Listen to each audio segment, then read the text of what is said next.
कल्पना कीजिए एक शांत सुबह। लोग अपने डेली रूटीन में बिजी हैं। बच्चे स्कूल जा रहे हैं। बाजारों में रोज की तरह चहल पहल है। लेकिन अचानक धरती कांपने लगती है। इमारतें हिलने लगती हैं। और कुछ ही पलों में सब कुछ बदल जाता है।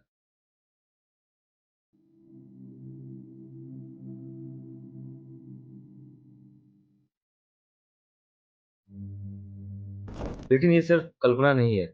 ये विजुअल्स म्यांमार और थाईलैंड में आए भूकंप का है, जिसने हजारों जिंदगियों को प्रभावित किया है। स्वागत है आपका हमारे चैनल पर। आज हम बात करेंगे म्यांमार और थाईलैंड में आए पावरफुल अर्थक्वेक के बारे में। साथ ही समझेंगे अर्थक्वेक आते क्यों हैं, भविष्य में कहाँ कहाँ अर्थक्वेक आ सकते हैं, और बिल्डिंग्स की अर्थक्वेक प्रूफ क्षमता।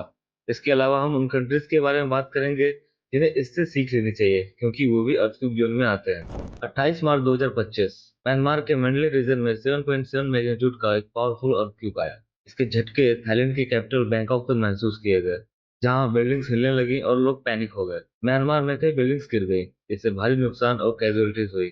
थाईलैंड में भी 30 मंजिला इमारत कोलैप्स हो गई, जिससे कई लोग फंस गए और घायल हो गए। अब समझते हैं भूकंप आते क्यों हैं।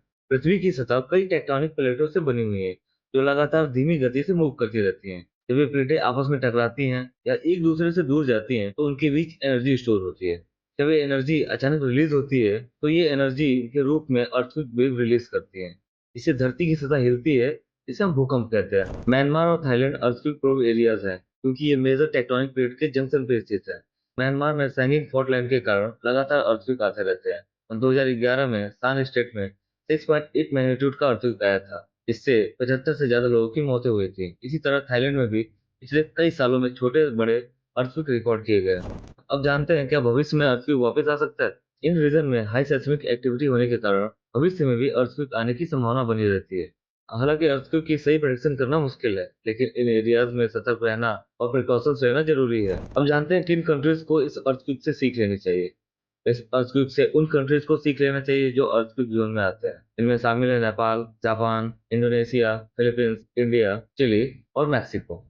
नेपाल 2015 में 7.8 मैग्नीट्यूड का मैसिव अर्थक्वेक आया था, जिससे हजारों लोगों की जान चली गई थी।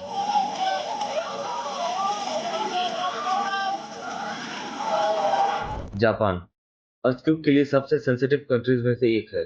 2011 में आई सुनामी इसका सबसे बड़ा एग्जाम्पल है। इंडोनेशिया सुंडा फॉल्ट लाइन के कारण यहाँ लगातार अर्थक्वेक और सुनामी आते रहते हैं। फिलीपींस यह भी रिंग ऑफ फायर में आता है, जहाँ बार बार अर्थक्वेक और वोल्केनिक इरप्शंस होते हैं।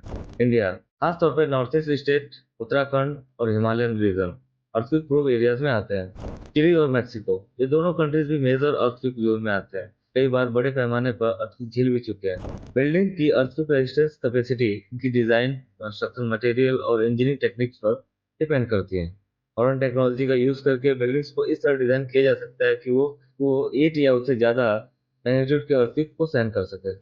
जापान और यूएसए में कई स्काई स्क्रेपर्स को अर्थक्वेक रेजिस्टेंस बनाए गए ताकि वो मैसिव शॉक्स को एब्जॉर्ब कर सके। लेकिन पुरानी या गलत तरीके से बनी बिल्डिंग्स कमजोर हो सकती हैं और बड़े अर्थक्वेक में गिर सकती हैं। अर्थक्वेक एक नेचुरल डिजास्टर है, जिसे पूरी तरह से रोकना नामुमकिन है।